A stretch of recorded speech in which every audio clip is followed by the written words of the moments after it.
Halo, hai Sobat DM, ketemu lagi kita di Dapat Media.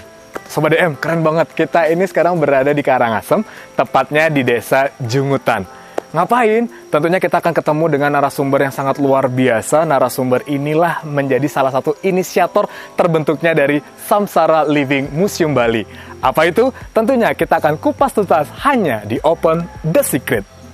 Jangan lupa untuk subscribe channel kami di Dapat Media, kepoin Instagramnya di @dapatmedia, juga websitenya di www.dapatmedia.com. Beliau adalah Gus Agung Gunartawa. Ya, kita langsung ketemu aja. Masuk aja ke Samsara Living Museum Bali. Yuk, Sobat DM.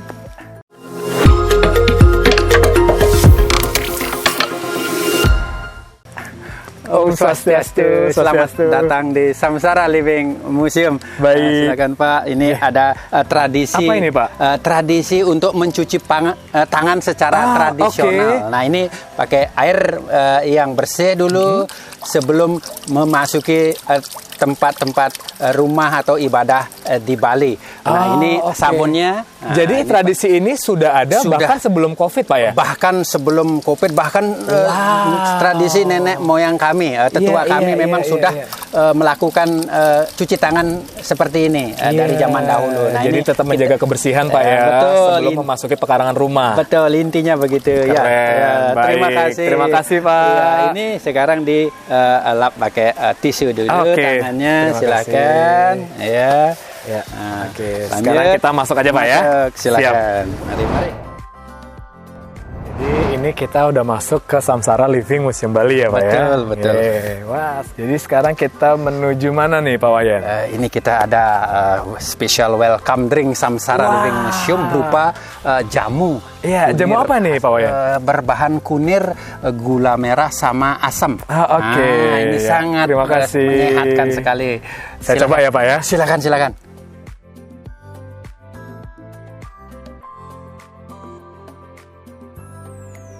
Wow, rasanya segar sekali, Pak. Luar biasa. Terima kasih. Sukses semua. Mari lanjut. Wow, suasananya begitu asri ya, Pak ya, dan natural banget ya. Keren banget. Betul. Oke, back to nature kita hari ini. Iya, gitu pasti. Ya. Saya udah ada janji sama Pak Gus Agung. Ya, mari kami antar ke Balai Pesandekan. Beliau sudah menunggu di Balai Pesandekannya. Oke, Balai Pesandekan namanya, Pak ya? Pesandekan, atau Balai Pertemuan. Balai Pertemuan. Itu bahasa Balinya Balai Pesandekan. Iya. Artinya apa itu, Pak? Itu kita tempat untuk beristirahat. Oke. Tempat balai untuk beristirahat. Semua tamu yang berkunjung ke sini, saya antar ke tempat peristirahatan atau Balai Pesandekan.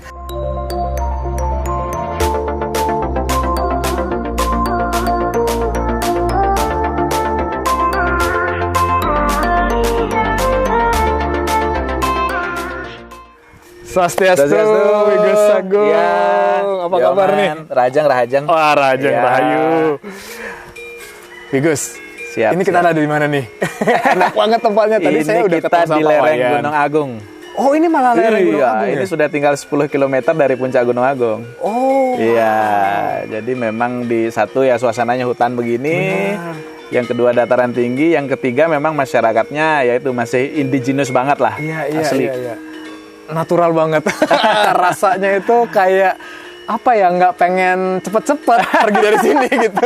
Pengen lama aja. Slow life ya. Iya, benar. Tadi kan Pak Wayan sempat bilang bahwa ini adalah siklus kehidupan. Kalau misalnya kita datang ke sini itu maksudnya kayak gimana sih, Gus? Iya, sebenarnya gini. Sebenarnya kan tema kalau kita bicara di Bali itu banyak diambil dari 3 hal. Ada namanya tatue, susile, kemudian upekara. Apa aja itu? Nah, saya mau cerita secara umum dulu gitu ya, bahwa kalau bicara misalnya tentang moksah, bicara tentang samsara sendiri, siklus hidup manusia Bali itu adanya di segmen tatue ini. Nah, kalau yang familiar juga misalnya dengan filosofi Trihita Karana, Tatua Masi, nah itu adanya di susile. Kemudian yang terakhir ketika bicara ngaben, ya bicara potong gigi atau panca yadnya lah gitu ya. itu adanya di Upekare. Nah, hanya saja menurut kami ketika kita ingin introduction tentang Bali secara universal, secara menyeluruh, salah satu yang paling fundamental adalah pasti cerita tentang siklus hidupnya kan gitu. Iya, benar. Ya, yang saat ini saya apakah karena kurang gaul atau seperti apa gitu ya. Dioman, kita belum menemukan nih yang mensistematisasi. Ya, bahwa semua tahapan ini ada dasar literasinya, manuskrip, ada juga informasi verbal turun-menurun. Itu memang selalu kita terima gitu ya. Tapi yang kemudian mensistematisasi urut-urutannya, merelevansi nilai-nilai yang terkandung di dalamnya dengan kehidupan hari ini. Nah, itu yang belum ada. Makanya kami berpikir salah satu cara untuk mengkonservasi secara strategik gitu dan secara komprehensif ke depannya adalah memulainya dengan nilai paling fundamental ini, yaitu samsara tadi. Jadi samsara itu artinya adalah the circle of Balinese life. Siklus hidup manusia. Menarik. Jadi ketika orang tamu baik domestik ataupun mancanegara datang ke sini, itu sudah dikasih tahu filosofi dari samsara itu sendiri fundamental gitu ya? dulu. Fundamentalnya dulu. Baru gitu kemudian mereka lihat di permukaan budaya atau kepercayaan orang Bali ini kan, misalnya tiba-tiba lihat lewat di jalan ada orang lagi ngaben, atau ada orang lagi metatah gitu yang potong gigi. Nah, mereka nggak bingung gitu bahwa ini part of the circle of Balinese life ini di bagian mana gitu misalnya kan. Jadi biar orang yang kemudian mengapresiasi Bali dengan mengunjungi itu, mereka juga pulang dapat value, bukan dapat foto selfie aja. Nggak cuma hanya gaya-gayaan gitu ya, datang, wah ini ada acara ini, foto Instagram. Akhirnya sebatas gitu itu kan. Iya, makanya sosial media, tapi padahal ternyata ada nilai-nilai yang terkandung di dalamnya. Jauh lebih meaningful, lebih dalam. Benar. Gitu. Nah, samsara sendiri ini udah berapa lama, Wigus? Sebenarnya sih cita-citanya cukup lama ya gitu. Artinya sejak saya boleh dibilang SMA, kemudian mulai kuliah itu pun sudah berpikir bahwa ada satu urgensi. Saya sendiri pada saat itu gitu ya. Ya, hari ini mungkin juga masih dikategorikan anak muda gitu. Ya, mungkin merepresentasi sebagian besar anak muda Bali yang juga sudah sangat kering sekali gitu dengan pendalaman urusan yang berelasi dengan nilai, budaya, adat, ya, kepercayaan dan seterusnya. Nah, sehingga kami melihat ketika Bali ini ingin tetap kita diami sebagai satu pulau yang punya keluhuran peradaban dan seterusnya, maka harus ada upaya-upaya yang mengarah kepada proses tadi konservasi, preservasi, edukasi. Yang sementara di satu sisi ya, ketika kita bicara tourism misalnya, yang menjadi strengthness atau uniqueness atau unique point dari Bali ini kan selalu orang menyebutkan budaya gitu. Pasti. Tetapi langkah strategik yang konkret gitu ya. Kalau strategik banyak, tetapi mungkin tidak selalu konkret. Benar. Even dimulai dengan sekecil apapun, yang penting konkret kan gitu. Nah, ini yang perlu gitu. Tadi kan Wigus kan sempat bilang challenging banget gitu. Luar biasa. Salah satu challenge untuk bisa diterima sama masyarakat sekitar nih apa, Wigus? Ya, challenge pertama itu banyak yang a priori ya. Banyak yang tidak punya optimisme lah. Sesuatu yang di luar daya nalar mereka gitu ya. Kalau sederhananya mungkin dibahasakan begini, masa sih orang mau datang ke sini gitu ya. Benar. Satu, kita atau mereka ini tidak merasa punya uniqueness, tidak merasa punya kehebatan.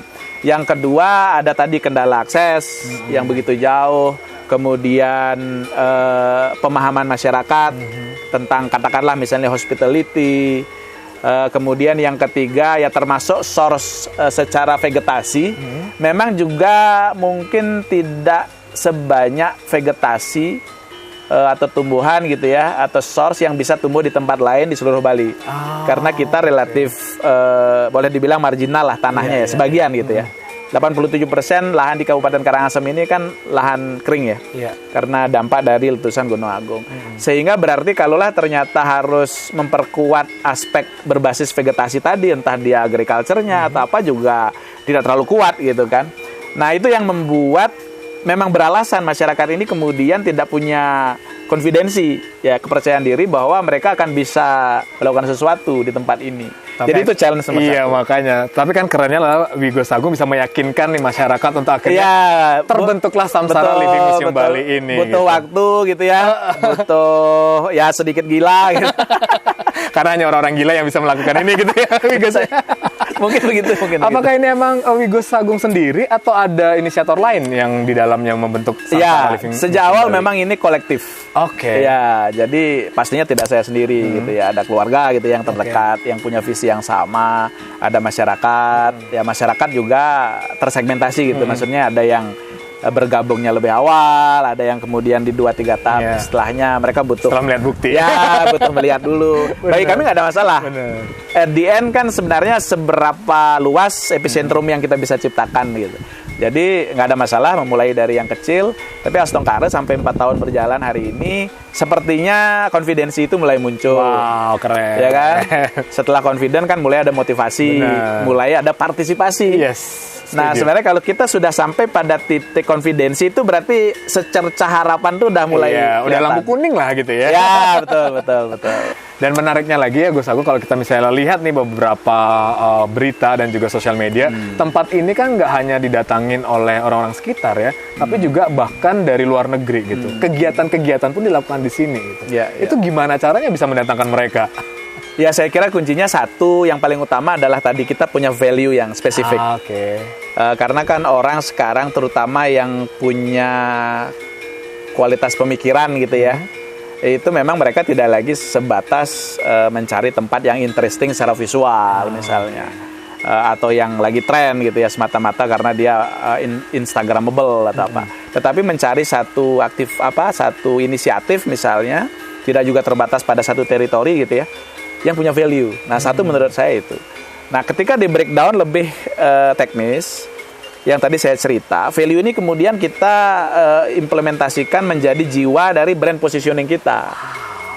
Ya, kebetulan saya memang banyak juga disupport oleh kawan-kawan komunikasi ya, marketing communication dan seterusnya. Kan positioning ini sangat penting untuk kemudian menjadi tadi special purpose orang jauh-jauh datang ke sini. Nah, yang ketiga memang kita engagement. Kalau kita bahasa community kita ada pentahelix misalnya ya. Jadi memang kita sejak awal sudah menempatkan prioritas bahwa kita memang harus engage gitu. Sebanyak mungkin pihak, merepresentasi pemerintah, kemudian community, akademisi, kemudian juga bisnis dan media gitu ya. Ya termasuk hari inilah media. Nah, teman-teman ini yang kemudian mengconnecting lagi kan. Iya, benar. Sehingga epicentrum-nya semakin luas, banyak orang yang saya tidak kenal akhirnya kenal gitu ya. Jadi saya kira ya sesederhana itu sih ya.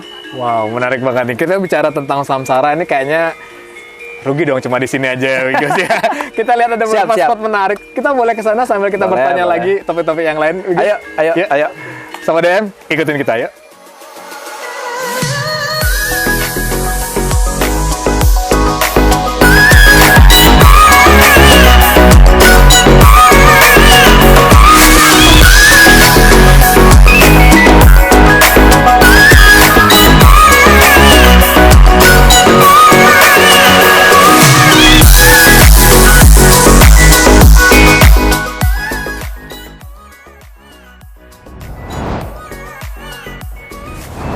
Nah, kita sekarang sudah berada di salah satu spot yang ada di Samsara Living Museum Bali. Ini Iya. apa nih, Wigus? Iya, jadi seperti tadi yang saya sampaikan, ini kan kita mau cerita tentang siklus hidup manusia Bali. Oke. Nah, problemnya kalau kita hanya verbal, itu kan daya tangkapnya Terbatas. bagi siapa- terbatas. Harus ditambah unsur visual, Oh, baik. narasi yang bisa dibaca. Dan kebetulan kita di sini concernnya tidak lagi semata-mata hanya pada aspek psikologi atau aspek filosofis gitu ya. Oke. Atau misalnya bicara tentang kesejarahan semata gitu tidak. Tetapi apa relevansi dari nilai-nilai yang ada ini terhadap kehidupan hari ini. Oh, oke. Nah, sehingga kita memang butuh menarasikan, butuh mendeskripsikan, menjelaskan supaya orang ngerti what is the logic behind the ritual misalnya. Iya, benar. Jadi ritual yang ada ya, kalau di siklus hidup manusia Bali ini kita akhirnya menemukan sistematisasinya ada 14 yang basic. Iya. Ya, mulai dari dalam kandungan, lahir, bertumbuh. Nah, setiap ritual itu ternyata setelah kita melakukan banyak pengayaan ya, diskusi dengan para ahli baik budaya, agama, kemudian juga yang lain, itu memang selalu ada logiknya, selalu ada connectivity-nya dengan kehidupan hari ini. Nah, termasuk kita juga gunakan metodologi ini dengan tujuan awal tadi. Kalau kita mau menarik si anak muda untuk ikut menjadi bagian dari proses konservasi, preservasi, maka yang bersangkutan harus merasa berkepentingan dulu terhadap konten ini. Benar. Salah satunya misalnya ternyata juga akan berelasi dengan aspek ekonomi gitu ya. Bisa dikembangkan narasi ini menjadi katakanlah product development. Nah, pada saat itu baru si anak muda ini kemudian punya keterpanggilan untuk ikut menjadi bagian daripada proses preservasi. Nah, jadi di sini narasi yang kita sampaikan sekali lagi tidak semata-mata dari aspek nilai, filosofis ya, tetapi sudah di-connecting dengan kehidupan hari ini. Iya, dan menariknya adalah dari tadi misalnya Wigus bilang adalah anak muda gitu. Anak muda, concern kita. Oh wow, jadi benar-benar tujuan utamanya anak muda. Lah ya. Supaya nggak hanya melulu orang tuanya aja yang menjaga budaya dan adat istiadat urgensinya gitu ya. Kan di sana. Iya. Kalau tidak ditransfer, masyarakat anak mudanya sendiri tidak mengaktualisasi nilai-nilai ini kemudian relevan dengan perkembangan zaman, ya habis. Iya, benar. Tapi animonya seperti apa, Wigus? Anak muda. Ya, step by step sih ya. Di awal sudah pasti effort banget seperti yang kita tadi. bayangkan gitu kan. Tetapi kemudian karena kita mulai tadi dengan cara-cara yang mereka nyaman gitu ya, sedikit pop culture misalnya atau apa, relate dengan passionnya, dengan hobinya. Nah itu sih mulai trennya memang membaik ya, meningkatlah antusiasmenya. Konsep yang ada di dalamnya adalah nature, culture, future. Betul. Gitu. Dan itu seperti apa sih untuk mengimplementasikan 3 hal ini ke anak muda terutama? Betul. Sebenarnya sih kalau kita bicara rantai nilai kita ya, dimensi nilai samsara ini ada 8. Ada 8. Ya, mulai dari konservasi, preservasi, edukasi, playground, termasuk tujuan wisata, inovasi budaya dan seterusnya. Hanya kan ini terlalu panjang untuk di-introduction. Nah dari situ kemudian kita sarikan menjadi 3 saja untuk memudahkan kita mengkomunikasikan yang merepresentasi semuanya. Bahwa ternyata kan semua kembali kepada 3 unsur ini sebenarnya. Satu pasti nature lah ya. Even peradaban atau culture pun basically kan di dunia ya, tanpa terkecuali di Bali ini selalu pondasinya pasti berhubungan dengan nature. Benar. Entah dia kemudian budaya agraris, berarti dari aspek nature-nya yaitu agraris itu sendiri, ya dan seterusnya lah.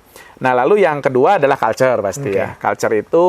Culture juga tidak hanya dalam konteks budaya yang dipertontonkan, maksudnya yang secara fisikal kita bisa lihat, tetapi kadang juga dia bisa intangible asset gitu ya, sesuatu yang hanya bisa dirasakan, sesuatu yang hanya bisa diekspresikan gitu ya, tidak bisa kemudian secara visual kasat mata kita sentuh dan seterusnya. Nah yang ketiga adalah future. Ya tadi gitu, jadi kenapa juga kita concern kepada anak muda, karena kan future ini mereka yang punya. Nah, kalau kita tidak injek sejak awal nilai-nilai yang kita mau deliver, ya pasti akan kepotong gitu kan. Begitu mereka ternyata tidak menjadi bagian yang kita mau, otomatis dia tidak akan meneruskan apa yang menjadi visi kita. Tapi kan bicara tentang future, sekarang kan udah digital banget, gitu kan? Teknologi semakin pesat gitu. Betul. Dan otomatis tantangannya juga semakin besar dong ya Wigus ya gitu. Terus gimana untuk bisa juga Samsara ataupun Wigus dengan tim lainnya itu untuk mendekati anak muda yang sudah terdigitalisasi itu gitu? Iya. Justru yaitu menjadi bagian yang tidak terpisahkan dari upaya kita. Kita tahu persis ya habit anak muda sekarang mulai sangat familiar atau bahkan tergantung boleh dibilang. Bener. Nah sehingga memang cara masuk ke mereka ini kita harus justru manfaatkan. Manfaatkan satu dia sebagai media, yang kedua juga sebagai gimmick gitu ya.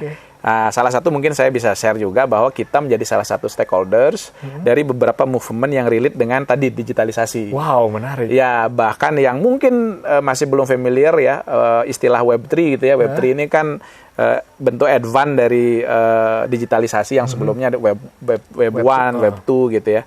Nah, Web3 ini kan sebenarnya dalamnya sudah mengandung misalnya bicara tentang NFT, bicara tentang metaverse gitu ya dan seterusnya.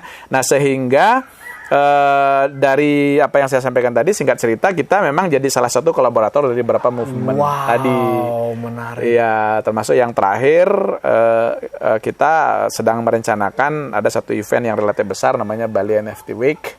Itu kita akan collab dengan beberapa key opinion leader ya dari USA, kemudian dari beberapa negara yang lain. Yang tujuannya memang satu, kita introduction ke mereka gitu ya, bahwa kita punya value yang yang tidak mereka miliki mungkin gitu ya. Yang kedua juga sebenarnya kan ini satu potensi yang menarik untuk dikembangkan. Iya. Seperti tadi misalnya saya cerita tentang siklus hidup manusia Bali, mungkin ada salah satu penerjemahannya melalui bentuk-bentuk NFT misalnya, atau nilai-nilai ini bisa divisualisasi dalam dunia metaverse gitu misalnya. Walaupun tujuan akhirnya pasti memang ingin membuat mereka punya experience langsung di sini ya, tetapi untuk bridging-nya, untuk mereka kemudian rasa penasarannya menjadi lebih besar gitu ya, engagementnya menjadi lebih tinggi. Nah ini kan bisa kita udah mulai introduction dari media-media tadi. Iya, wow, menarik banget ya. Artinya gimana bahwa ternyata Desa Jungutan ini udah melek digital bahkan. Nah itu juga yang kita coba bikin nyentrik gitu ya. Gitu ya? Even kalau secara visual ini di tengah hutan gitu ya. Iya bener. Tapi kalau beliau man kesini dari depan sekalipun, kalau memang mau touchless ya, itu kita bisa provide. Iya. Jadi udah QR semua. gitu ya. Tinggal scan selesai. Itu urusan keren, payment gateway-nya gitu ya, booking sistemnya, termasuk kalau mau langsung belanja produk-produk di sini juga sudah. Jadi secara singkatnya bahwa anak muda yang memiliki masa depan digital dan teknologi yang segala macamnya, bahwa ternyata tidak bisa melupakan, jangan sampai melupakan nilai-nilai budaya ya. Justru dan juga seharusnya itu asal muasalnya dari strength mana dia. gitu. Iya benar. Digitalisasi kan hanya tools gitu ya, hanya media menuju goal. Benar. Nah sementara ya value itu sendiri adalah nilai yang kita perjuangkan menjadi goal tadi. Gitu. Wow, keren banget nih. Jadi kita bisa merasakan bahwa ternyata Samsara walaupun berada di puncak gitu ya, tengah hutan gitu ya, tapi bisa kita juga merasakan masa depan ada di desa itu. Gitu ya. Tadi Wigus juga mengatakan bahwa kita ada beberapa produk-produk yang memang juga akan diproduksi di sini gitu ya. Itu ada di mana tuh, Wigus? Ya sebenarnya tidak keluar dari tempat ini. Nah kita kan sebenarnya merancang konsepsi living museum ya, atau museum kehidupan itu adalah juga mencoba untuk buat inspirasi atau inisiatif yang anti mainstream gitu ya. Kalau yang mainstream kan ya apalagi namanya museum itu sudah pasti bayangannya ada massive building dibangun terus dikumpulin nih artefak atau apa dari rumah-rumah. Nah, kalau kita justru dibiarkan di sana. Dibiarkan dia living gitu. Living culture karena menurut saya justru strength kita saat ini di Bali terutama karena culture ini masih living, masih melekat dalam keseharian. Yang orang tidak lagi punya sekarang itu kita masih punya. Karena masih kita lakukan setiap hari. Nah, oleh karenanya lah konsep daripada living museum kita ini nanti kegiatannya memang di rumah-rumah penduduk.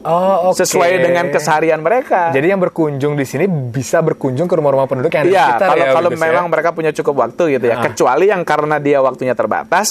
Nah, memang kita kemudian sebagian diantaranya tampilkan di sini prosesnya. Itu dia tuh menarik. Ya kan, mulai dari dapurnya ada macam-macam lah, bikin dodol, bikin lakla, bikin arak.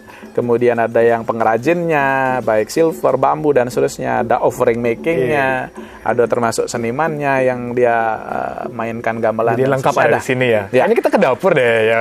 Biasanya kita ngeliat tuh pembuatan dodol gitu ya. Dapur dulu yang pertama. Ayo, let's go.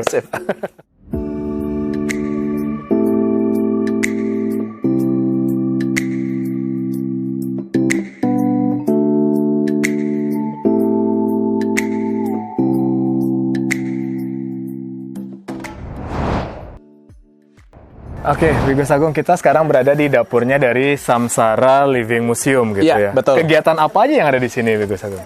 Ya, sebagaimana dapur biasanya, pokoknya yang semuanya berhubungan dengan perut.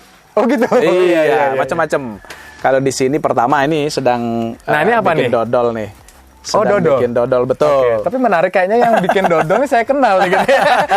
Ternyata Moge nih ya, gitu ya. Kenal kayaknya ini istrinya Wigus Agung nih. Betul. Halo, Swastiastu, Moge, ayo. Nah, Moge, boleh dong kita ngobrol-ngobrol dulu ya. Udah biasa ngaduk dodol? Ya, atau ternyata baru pertama kali? Oh gitu ya. Gitu. Spesial nih, spesial. Spesial ya. Karena aman aja gitu. Oh gitu. Betul. Saya cuma lihat-lihat aja. Gimana rasanya, Moge? Lumayan berat ternyata gitu ya. Ini belum Semakin berat. Oh belum ya? Ya. Ini karena masih cair. Nanti semakin lama semakin padat. Oh oke. Lagi lah ini padat. Nah ini kan menarik nih, katanya ini dodolnya bukan dodol biasa gitu. Betul. Maksudnya gimana nih bukan dodol biasa nih? Ada dua. Satu karena prosesnya. Ya, prosesnya itu dimulai dari awal benih daripada ketan, ingredient dari dodol ini dimulai itu sudah ada ritual. Iya. Sampai akhirnya bisa dihidangkan di atas meja makan itu setelah melalui 8 tahap ritual. Coba 8 tahap ritual? Iya, 8 tahap ritual. Dan juga yang unik itu di ritual ke-6 itu ada namanya tahapan nyolahang Sangyang Dedari. Artinya, guys? Nah, Sangyang Dedari sendiri kan sacred dance ya. Jadi tarian yang sakral dan itu memang salah satu dari cara spiritual masyarakat Bali untuk memohon supaya hasil panen daripada ketan itu sendiri baik gitu ya. Jadi dilakukan di tahap ke-6 sebelum istilah Balinya itu embun padi. Jadi keluar biji padi atau ketan itu kemudian membesar, menguning dan seterusnya sampai kemudian bisa dikonsumsi. Nah, itu satu ya. Iya. Nah, kemudian yang kedua ritual hasil daripada pembuatan dodol ini sekalipun itu dipakai dalam satu upacara besar namanya Usaba Dodol. Ya, Usaba Dodol ini unik deh, nanti mungkin bisa ditayangkan ya. Jadi bagaimana rangkaian daripada dodol itu sendiri memang dibuat begitu artistik, begitu meaningful dan begitu relevan dengan kebutuhan kita untuk bermeditasi. Jadi disajikannya nggak biasa seperti dodol-dodol biasanya gitu ya? Sangat tidak biasa. Wow, jadi menarik nih. Kayaknya kita perlu tahu nih ritualnya bahkan upacaranya seperti apa gitu ya next ya. Betul. Dan apakah memang pembuatan dodol ini selalu ada di Samsara ini? Ya, sebenarnya begini. Kalau Samsara sendiri secara fundamental nilai yang kita ingin kembangkan kan seperti tadi adalah konservasi budaya. Iya. Nah, kita juga beritikad sejak awal menjadikan Living Museum ini sebagai satu ekosistem. Jadi kami sendiri kenapa harus memang memulai karena tadi jadi tidak semua mungkin punya visi dan punya keyakinan yang sama sejak awal. Tetapi harapannya pada saat kita sudah berjalan semakin banyak yang bergabung. Nah, salah satunya sebenarnya dodol ini aslinya sekali adalah dari Living Museum Tari Sangyang Dedari di Desa Griane Kauh. Ya, di Desa Adat Griane Kauh itu tempatnya di Kecamatan Selat sama di Kabupaten Karangasem. Kapan-kapan kita ke sana ya. Itu next tripnya kita bisa roadshow di semua Living Museum di Karangasem. Wow, keren banget nih. Nah, kalau bicara dapur, bicara keluarga biasanya nih. Penasaran sama keluarganya Wigo Sagung dan juga Mbok Ge nih. Karena kita ini kan banyak kegiatannya yang juga beririsan. Karena passionnya sama, hobinya sama, visinya juga sama. Nah, menurut saya kira kunci yang paling mendasar itu adalah tadi gitu. Ada kesamaan visi, kesamaan passion, sehingga akhirnya memang sering berhampiran kegiatannya gitu. Termasuk di beberapa komunitas, organisasi dan seterusnya. Nah, jangan-jangan ketemunya di komunitas juga nih. Atau gimana? Ya, begitu ya? Bisa dibilang begitu. Dan saya juga mungkin cerita sedikit unik. Sempat hopeless gitu maksudnya. Saya udah aktif nih di organisasi entah macam-macam lah gitu. Tapi kok nggak dapet jodoh gitu. Artinya apalah gunanya berorganisasi segala macam. Ternyata benar di akhir dari keputusasaan itu dihadirkan seorang Ayu gitu. Dapat seorang hebat banget ya. Jadi sudah tanda kutip mempresentasikan dirinya akhirnya seorang Mbok Ge Ayu akhirnya bisa terima oleh rayuan dari Wigo Sagung. Kan, kalau sama-sama di organisasi. Kalau film itu jagoan selalu datang paling akhir. Ya, yang best quality itu memang selalu datang paling akhir. Wah, nah menarik nih ya Mbok Ge dan Wigo Sagung gitu kan memiliki visi misi yang sama walaupun sebenarnya latar pekerjaan berbeda gitu ya. Betul. Tapi kan seperti Wigo Sagung bilang harus ada ekonomi nih juga kan menjadi tiga itu hal yang penting gitu. Gimana seorang Mbok Ge sebagai istri gitu kan bahwa Samsara ini kan dimulai dari sesuatu yang mungkin supportnya memang langsung dari Wigo Sagung gitu. Apakah kira-kira enggak deh ngapain dia bikin kayak gitu-gitu nggak ada duitnya atau ternyata supportnya luar biasa Mbok Ge? Ya ini mungkin agak ini ya. Saya kasih tahu aja deh rahasia. Oke. Yang pertama karena pekerjaan saya adalah pekerjaan yang mendatangkan penghasilan secara tetap. Jadi ada penghasilan yang tetap di setiap bulannya. Dan itu mungkin kalau di kami itu cukup lah untuk operasional keluarga. Jadi operasional aman, makanya sekarang mensupport banget ya Wigo Sagung untuk mendirikan Samsara Living Museum Bali ini gitu ya. Tips wanita, ini saya kasih. Nah, tuh menarik tuh sama DM tuh ya. Khusus wanita nih. Agak tidak terlalu konsumtif atau mengikuti ini ya tren atau gimana itu. kurangilah nonton para sosialita yang di Iya, Instagram benar, gitu. sepakat, Kurangi itu ya. benar. Jadi ada sih beberapa yang saya lihat ya kurang bertanggung jawab ya terhadap lingkungan sekitar ya karena kan mereka selalu kalau di Instagram ya makanya ada konten yang fake asli yang kayak gimana di Instagram kayak gimana ya karena mereka bikin konten ya terlihatnya cantik keren bajunya ganti-ganti padahal itu sponsor atau lain-lain biasanya Iya, itu yang benar. mempengaruhi ya menurut Iya. saya. Mungkin itu kurangi aja gitu. Jadi mungkin berbanyak aktivitas sosial yang seperti ini. Kalau di Samsara ini kan apalagi sudah lihat ada dodol, ada yang lain itu kita kayak nggak ada yang bawa HP gitu. Iya, Jadi, iya. kita nggak sempet lah untuk ngurus yang hal-hal yang tidak terlalu penting. Iya, Itu ngaruh kok, itu ngaruh. Saya Jadi sangat merasakan mensupport sendiri. banget ya, walaupun ternyata memang ini dari nol banget. Iya, Ibu Sagu minus mendirikan bahkan. ini minus malah ya. Tapi ternyata Iya. seorang istri mensupport Betul. sehingga Karena itu sangat terjadilah penting ini. menurut saya ya. Oke. Artinya dalam daily life kita itu kan yang paling dekat, yang setiap saat kita aja diskusi pertama pasti istri ya. Artinya suka dukanya segala macam. Nah sehingga apapun yang kita rancang, pondasi utamanya di awal itu harus memang ada kesamaan chemistry dulu, kesamaan visi dulu. Nah setelahnya baru akan dengan nyaman kita melakukan. Nah yang kedua sebenarnya memang begini, kalau kombinasi tadi itu sekaligus saya ingin sampaikan memang sangat dibutuhkan dalam satu kolaborasi. Oke. Justru kan harus yang saling melengkapi. Iya. Dari latar belakang berbeda, yang satu mungkin boleh dibilang ada yang fix pasti gitu ya, katakanlah income dan seterusnya. Yang satu lagi kalau seperti saya ya memang entrepreneurship. Iya. Memang membuka peluang-peluang untuk kemudian terjadi improvisasi baik mengarah ke potensi pendapatan ya dan seterusnya. Tetapi akan sangat baik ketika ini kemudian di-inline-kan juga dengan visi tadi, dengan idealisme gitu kan.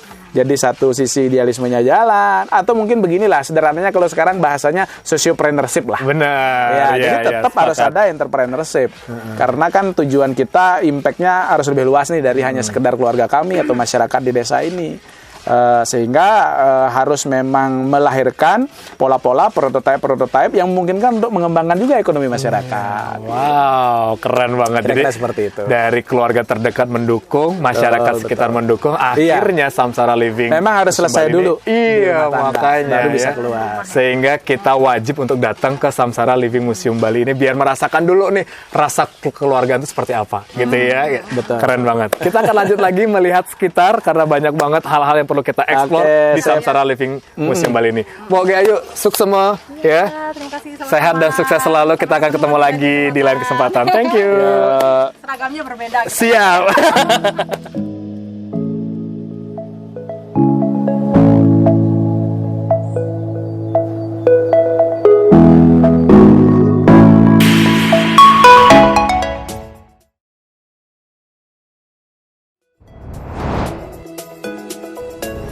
Gus, tadi kan kita udah keliling nih, kan ada beberapa spot-spot yang menarik yang ada di Samsara Living Museum Bali ini gitu ya. Betul, betul. Bicara keluarga, bicara banyak hal lah gitu. Dan saya pengen penasaran sama Wigus Sagungnya sendiri nih gitu kan. Wigus Sagung kan backgroundnya adalah seorang pengusaha gitu kan ya, pembicara nggak cuma nasional tapi juga internasional.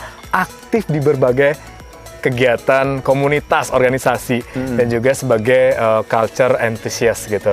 Itu gimana seorang Wigus Sagung itu bisa mengerjakan semua hal tersebut, Wigus?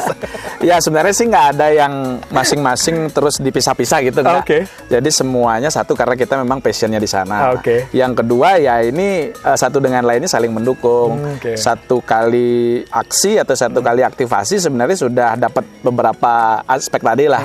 Sekalian kita memang ngejalanin hobi kita di bidang kebudayaan, Yeah. di bidang kesenian. Sekalian kita engage ke beberapa community ya atau jejaring gitu sebagai sebuah komunitas ya, sekalian juga kita cari opportunity untuk bisnis segala macam, karena tidak salah orang sudah mengkonsep 3 daripada sustainable development principle ya.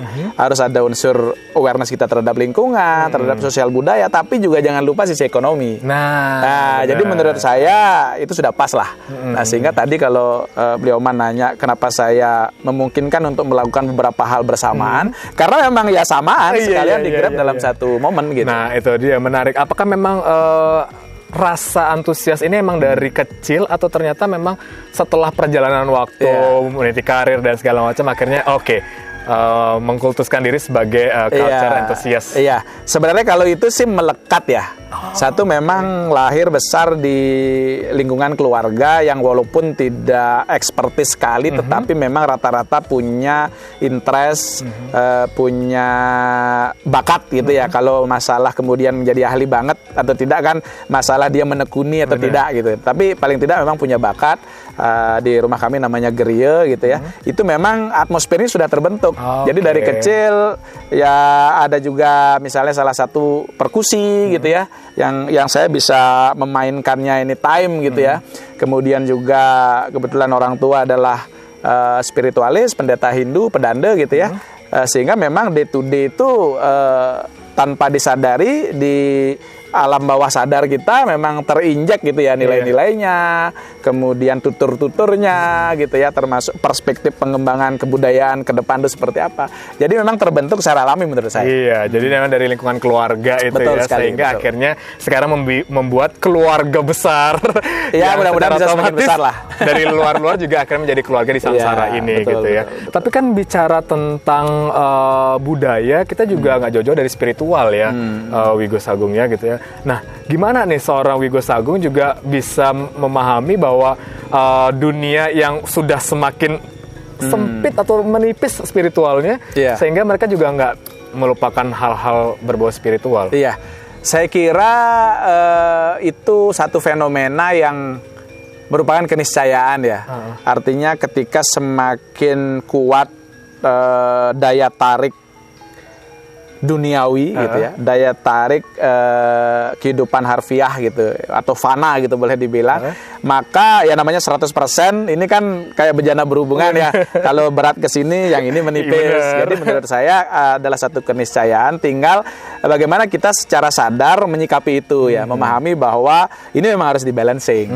Jadi dibalancing, dan cara membalancingnya sekalipun kita juga harus paham supaya tidak terjadi katakanlah misalnya semacam shock culture gitu ya, yang ujug-ujug tiba-tiba orang yang tidak terlalu paham tentang satu nilai kita lompatkan gitu misalnya. Itu justru tidak baik gitu ya, karena mungkin saja tidak seperti yang kita mau. Dia malah mengekspresikannya dengan cara yang kontraproduktif misalnya. Terlalu ekstrim. Iya, terlalu ekstrim. Nah, sebenarnya proses transformasi dari katakanlah tadi yang belum punya concern terhadap urusan spiritual ke spiritual, ini memang dengan cara-cara yang juga relevan, yang nyaman, yang mereka sendiri merasa terwakili karakternya. Nah, salah satunya misalnya kalau di sini kan kita kembangkan yang namanya Samsara Wellness gitu ya. Wellness itu sendiri kan artinya kualitas hidup ya, bukan kesehatan semata, tapi kualitas hidup, baik kalau di Bali kita mengenal Trita Karana ya, antara kita dengan Sang Pencipta gitu, kemudian antara kita dengan sama manusia, antara kita dengan alam. Nah, kalau kita bicara kitanya sendiri juga yang dimaksud dengan wellness itu adalah kesehatan seutuhnya, kesehatan lahir dan kesehatan batin misalnya. Nah, jadi kurang lebih seperti itu, beliau man. Pemaknaan kita terhadap transformasi spiritual. Wow, menarik banget. Dan bisnisnya Wigo Sagung ini kan udah settle banget ya, sehingga akhirnya bisa memberanikan diri untuk bisa membangun desa Jungutan ini bisa mendatangkan para tamu-tamu domestik ataupun mancanegara gitu. Wow, keren banget. Itu tadi Sobat DM kita udah berbincang banyak hal, nggak cukup waktu ya. Pastinya kita bisa bahas lagi di lain waktu. Ini menjadi catatan buat kita, terutama anak muda, untuk kita bisa tetap mempertahankan nilai-nilai budaya dari kearifan lokal, baik dari daerah kita maupun secara Indonesia pada umumnya. Wigo Sagung, sebagai penutup nih, kira-kira ingin memberikan pesan apa kepada Sobat DM yang tentunya ingin mengikuti jejak inspirasi dari seorang Wigo Sagung? Ya, baik Sobat DM, saya Wigo Sagung Gunartawa sebagai fasilitator atau co-founder daripada Samsara Living Museum ini hanya akan memberikan satu closing statement yang pendek saja, bahwa mari gunakan tempat ini, miliki tempat ini, termasuk nilai-nilai yang kita ingin perjuangkan, dan kalaulah ternyata cukup relevan dengan keinginan teman-teman membangun tempat masing-masing, daerah masing-masing, jika berkenan kita ingin mengkontribusikan bagaimana kemudian prototipe Samsara Living Museum ini juga bisa menjadi cara ya, menjadi formula untuk kawan-kawan bisa mengembangkan daerah masing-masing dengan karakter, uniqueness, identitas, dan juga goal yang utuh sebagaimana strengthness yang pasti dimiliki oleh setiap daerah di Nusantara. Terima kasih. Om Santi Santi Santi Om. Wow, luar biasa sekali. Cukup ya? Wigo Sagung, keren, luar biasa. Oke, itu tadi Sobat DM, kita sudah bersama Wigo Sagung seharian ini. Bagaimana kita bisa melihat Desa Jungutan yang begitu asri. Jadi kalau misalnya para Sobat DM pengen ke Bali, jangan juga lupa untuk datang ke Desa Jungutan, tentunya di Samsara Living Museum Bali ini ya. Ajak terus Sobat DM untuk subscribe channel kami di Dapat Media, dan juga Instagramnya @dapatmedia, websitenya di www.dapatmedia.com. Juga Instagramnya dari Samsara Living Museum di @samsara-living-museum. Ya, langsung aja ke sini ya. Kita juga akan kupas tuntas narasumber lainnya yang juga sama hebatnya seperti Wigo Sagung, hanya di Open the Secret. Sampai jumpa.